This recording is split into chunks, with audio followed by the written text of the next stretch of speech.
اليها. من اشهر الاشياء اللي على الانترنت ايضا بعض المواقع اللي هي حاطه المصحف العثماني اللي هو نسبه الى سيدنا عثمان بن عفان، وبيقولوا الفرق بين المصحف وبين المصحف اللي بايدينا، يعني حتى اللي مكتوب بتاع عثمان، ويمكن احنا حطينا صور.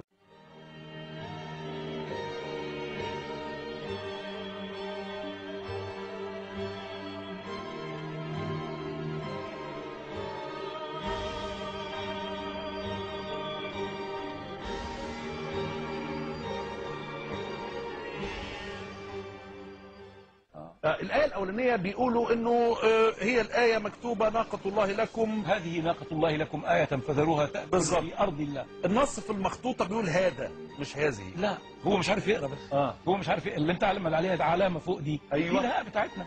دي الهاء بتاعتنا كانت تتكتب كده. أنا رحت الفاتيكان يا أخ عمرو. أيوة اشرح لنا عشان الناس تفهم. ده الخط الكفري يعني احنا عايزين بس نوضح للناس ايه اللي بيتقال. هذا اللي عليه الدايرة الألف اللي فوق قبل أنت عندك 4 حروف في الآخر، نون وألف وقاف وت مربوطة قبلهم حرف، هذا الحرف هو الهاء بتاعت هذه. ده الهاء بتاعت هذه ناقة لا. وحتى الناقة ما فيهاش نقط، لأن القرآن لما كتب أول الأمر ما كانش منقوط. النقط ده جه في أيام أبو الأسود الدؤلي. فهذا القرآن كما كتب في أول أمره هذه هي الهاء. والمصحف ده نسخة من مصحف عثمان موجودة في متحف طبقة سراي في اسطنبول حتى اليوم. وهناك رقاع بهذا الخط في الدنيا كلها.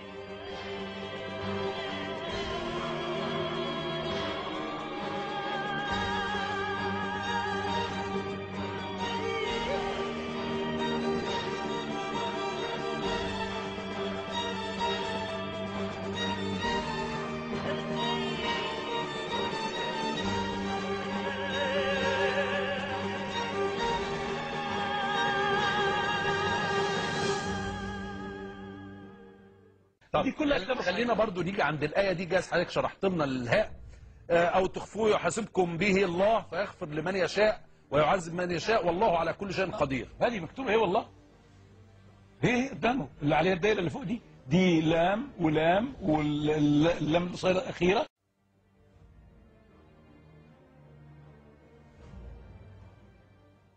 والله على كل شيء قدير. أي آخر كلمة في السطر الثاني والله. هي الكتابة كانت كده، هنعمل لهم ايه؟